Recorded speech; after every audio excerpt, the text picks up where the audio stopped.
பொருட்படுத்தாமல் இப்படியா?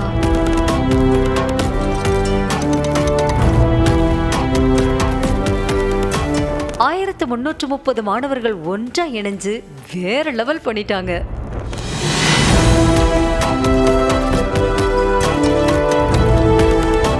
வாங்க விரிவா பார்க்கலாமா? கரூர் மாவட்டம் புத்தாம்பூர் பகுதியில் அமைந்துள்ள வள்ளுவர் அறிவியல் மற்றும் மேலாண்மை கல்லூரியினரும் இந்தியாவிற்கான திறமை தேடலின் ழகரம் குடும்பம் ஆகியவை இணைந்து தமிழ் மொழியின் பெருமையையும் திருக்குறளின் மேன்மையையும் உலகறிய செய்யும் வகையில் மாபெரும் உலக சாதனை நிகழ்வை நடத்தியுள்ளனர்.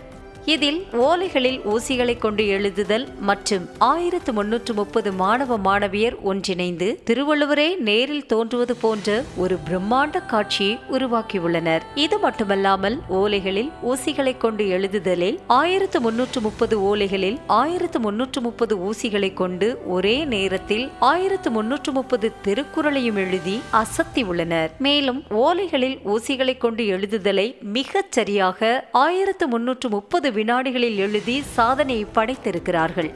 இந்த இரட்டை சாதனைகளை நேரில் ஆய்வு செய்த grand universe book of records இதனை அதிகாரப்பூர்வ உலக சாதனையாக அங்கீகரித்துள்ளது. நிகழ்ச்சி குறித்து ழகரம் அமைப்பினர் கூறுகையில், சங்ககால புலவர்கள் ஊசிகள் கொண்டு ஓலைச்சுவடுகளில் தமிழை செதுக்கி வைத்தனர். அதே மாதிரி இன்றைய தலைமுறை மாணவர்கள் ஊசிகளை கொண்டு ஓலைச்சுவடியில் திருக்குறளை எழுதினர். மேலும் திருக்குறளில் வாழ்க்கைக்கு தேவையான அனைத்து விஷயங்களும் உள்ளது. அதனால்தான் இந்த உலக சாதனை நிகழ்ச்சியை நடத்தினோம் என்று தெரிவித்தனர். இன்னைக்கு ஒரு புதுமையா வள்ளுவரை பத்தி 1330 குறளையும் ஒரு நினைவு கூறும் விதமா 1330 ஸ்டூடெண்ட்ஸை ஒரு பனை ஓலையில எழுதி அதை சாதனை படுத்திருக்காங்க. எங்களோட world record grand universe book of records. அதை நாங்கள் அங்கீகரிக்கிறோம். இது பண்றதுக்கான முக்கியமான விஷயம் என்ன அப்படின்னா, அந்த காலத்துல நம்ம புலவர்கள் எல்லாமே ஓலைச்சுவடியும் ஒரு ஊசியை வச்சுதான் எழுதுனாங்க.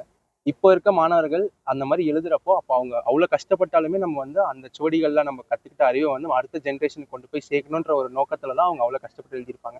அப்போ அவங்க எவ்வளோ கஷ்டப்பட்டு எழுதியிருப்பாங்கன்ற அந்த மாணவர்கள் உணர்ந்தாங்க அப்படின்னா அப்போ அந்த நூலோட வேல்யூ என்னன்னு புரியும். அந்த நூலோட வேல்யூ அவங்க புரிஞ்சுட்டாங்கனாலே அவங்க அந்த நூலை படிக்க ஆரம்பிச்சிருவாங்க. அதுக்காக தான் நாங்கள் திருக்குறளை ஓலைச்சுவடியில் எழுத ஆரம்பிச்சோம்.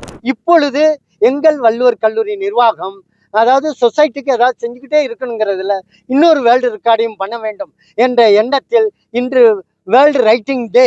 இந்த வேர்ல்டு ரைட்டிங் டேல வள்ளுவருக்குண்டான வள்ளுவர் ஓலைச்சுவடிகளில் தான் எழுதினார், நோட் புக்கில் எழுதவில்லை. அந்த ஓலைச்சுவடிகள் மாணவ செல்வங்கள் எழுதும் பட்சத்தில் தாங்களே திருவள்ளுவராக மாற வேண்டும். அந்த எண்ணத்தை இன்று நிறைவேற்றி இருக்கிறோம் ஒவ்வொரு மாணவர்களும். செய்திகளை உடனுக்குடனும் துல்லியமாகவும் தெரிந்து கொள்ள சப்ஸ்கிரைப் பண்ணுங்க.